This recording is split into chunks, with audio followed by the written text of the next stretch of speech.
Good evening and welcome to the news at 10.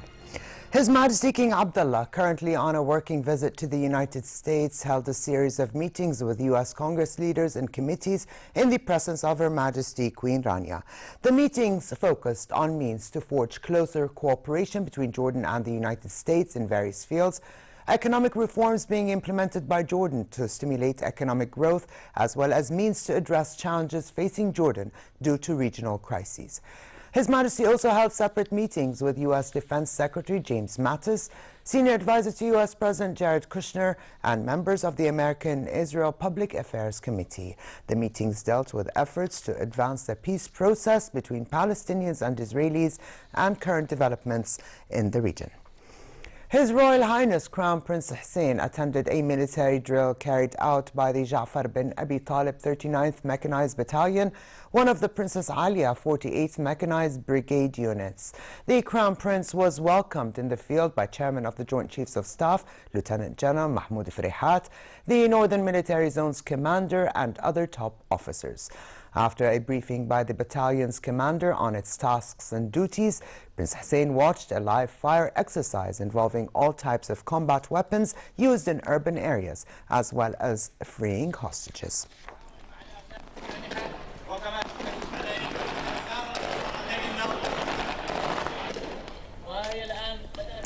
Prime Minister Hani al-Mulki discussed with presidents of the professional associations the financial and economic challenges facing Jordan and the government's plans to address them. The Prime Minister underlined the importance of the association's role in meeting their members' needs, pointing out to the government's readiness to provide support in terms of the necessary legislation related to their work. He said the government's priority at this stage is to focus on reforming the economy and public finance sector, address unemployment, maintain monetary stability, and increase self-reliance as a strategic goal. Mulki made a proposal to establish a joint fund for all associations, which would contribute to enhancing their investment capabilities. To regional news, a Syrian government delegation will arrive in Geneva tomorrow, a day later than expected, to attend peace talks being held there this week. The government delegation will be headed by Syria's UN ambassador and chief negotiator Bashar al-Ja'fari, while Nasr al-Hariri will head the opposition delegation. UN Special Envoy for Syria Staffan de Mistura said the government and opposition would have a chance to negotiate directly for the first time, though it is not clear if they would choose to do so. De Mistura also said the Syrian government had accepted a Russian suggestion of a ceasefire in the besieged rebel-held enclave of Eastern Ghouta. U.S. Vice President Mike Pence said that President Donald Trump is actively considering moving the U.S. Embassy in Israel from Tel Aviv to Jerusalem. Pence said the only questions now are when and how to move it. The idea to move the embassy had been in discussion back in June, but was postponed when Trump signed a waiver to keep it in Tel Aviv. Trump faces a new deadline in early December on whether to extend the waiver again, a practice that his predecessors used to avoid inflaming tensions in the Middle East. Successive administrations have expressed a willingness to move our embassy. And just a while ago, North Korea fired a ballistic missile in the direction of the Sea of Japan, according to the South Korean military. The launch was confirmed by Japan and the United States. The South Korean news agency reported that the missile was fired eastward from the vicinity of Pyeongseong, adding that South Korea and the U.S. are analyzing the details of the launch. This is the first time North Korea has fired a ballistic missile since September, when one flew over northern Japan and into the Pacific Ocean. Pope Francis urged the leaders of majority Buddhist Myanmar to commit themselves to justice, human rights, and respect for each ethnic group and its identity. The Pope's visit to Myanmar comes after an exodus of more than 620,000 Rohingya from Rakhine State to the southern tip of Bangladesh following a military crackdown. The Pope avoided a diplomatic backlash by not using the highly charged term Rohingya in his address to officials. Myanmar rejects the term Rohingya and its use, referring to the Muslim minority in Rakhine State as illegal migrants from neighboring Bangladesh.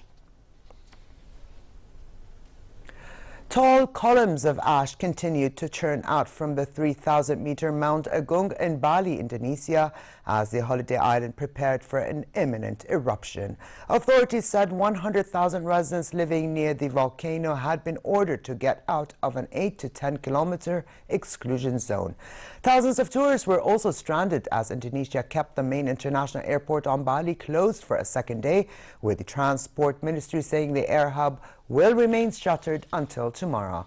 Mount Agung's last eruption in 1963 killed more than 1,000 people.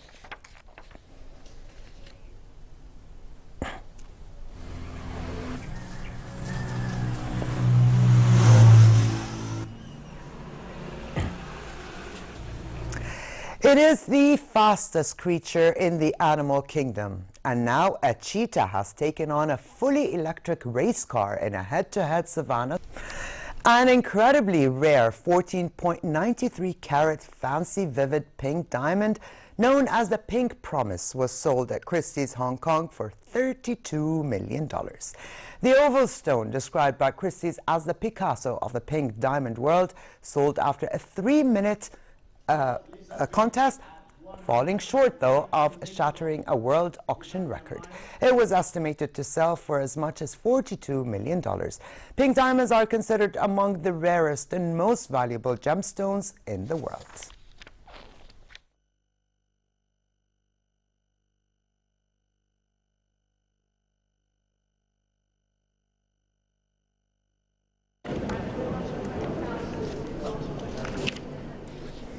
In sports, FIFA presented the official poster for next year's World Cup finals in Moscow, unveiling a vintage design of Soviet goalkeeping great Lev Yashin in flight. Inspired by the constructivist art movement, the poster shows Yashin wearing a knee brace and his signature cap, leaping across to get a hand on an oversized ball featuring Russia's landmass seen from space. The orange rays emanating from the ball and the circle of green in the middle of the poster represents the pitches of the 12 tournament venues.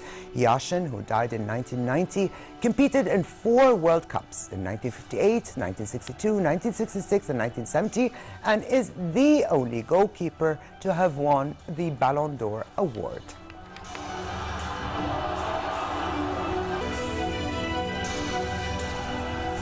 And finally, for a quick look at the weather, it remains relatively cold tonight across the kingdom.